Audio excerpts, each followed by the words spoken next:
Elle est dans l'œil du cyclone.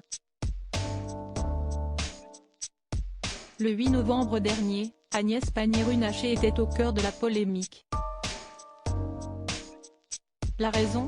Les médias d'investigation Disclose et Investigateurs Europe ont rapporté que des membres de la famille de la ministre de la Transition écologique étaient liés à Perenco, une compagnie pétrolière dont une partie des fonds serait domiciliée dans des paradis fiscaux.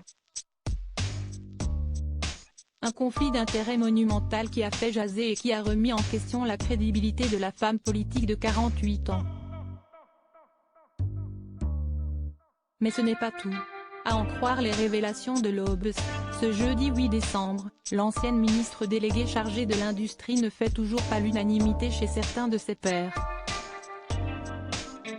En effet, certains ministres reprochent à Agnès Pannier-Runacher d'être trop perso dans sa manière de travailler et de commettre des gaffes.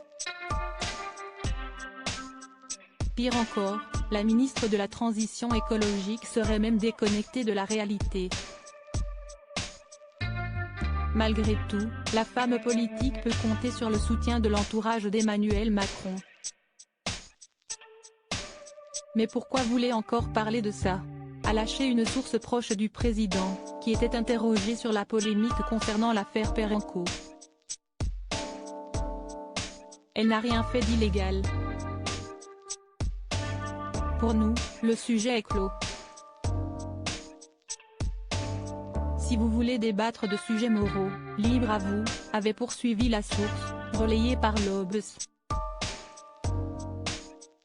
Supérieur à remaniement d'Emmanuel Macron, découvrez les ministres du gouvernement Borne Agnès Pannier-Runacher, son compagnon épinglé pour des gestes déplacés alors que les critiques qui visaient Agnès Pannier-Runacher commençaient tout juste à s'essouffler. La ministre de la Transition écologique a récemment été frappée par une nouvelle affaire. Cette fois-ci, c'est son compagnon Nicolas Bayes qui s'est retrouvé dans la tourmente, le 30 novembre dernier. Selon les informations de Mediapart, le conseiller de Patricia Mirallet ferait pression sur les collaborateurs de sa conjointe et interviendrait dans de nombreuses affaires du ministère.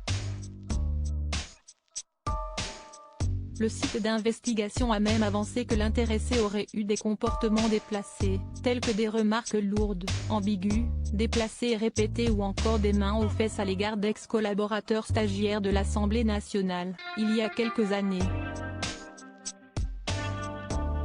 Décidément, la fin d'année est plus qu'agitée pour Agnès Pannier-Runacher et ses proches.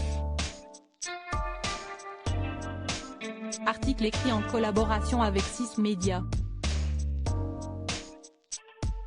Crédit photo, Stéphane Le Mouton.